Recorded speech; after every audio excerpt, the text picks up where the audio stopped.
For these protesters in Western Australia, their outrage is not limited to what happened to George Floyd.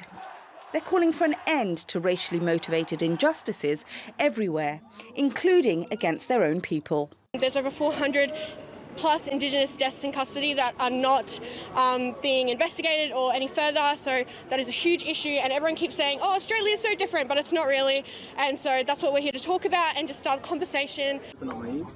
As the demonstrations took place, Australian police have started investigating the arrest of an Indigenous teenager in a Sydney suburb.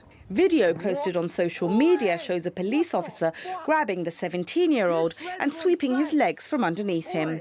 The boy can be heard moaning in pain as he falls headfirst onto the pavement. He's in pain. Incidents like this have led people in Europe and elsewhere in the world to question racism in their own countries. In Amsterdam, around 10,000 people filled the city's central square.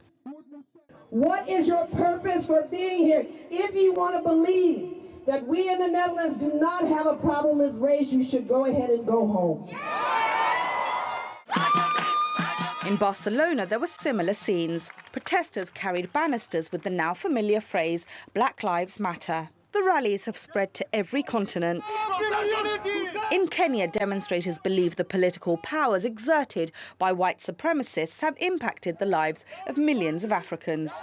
Many of the dictators that make our lives brutal and unlivable are funded by US taxpayer money. We are here to express that solidarity with the American people, but to also say that white supremacy is a cancer that is also affecting us.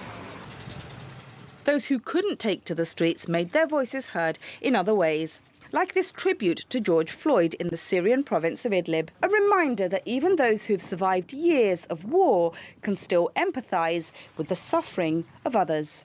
Shamim Chowdhury, TRT World.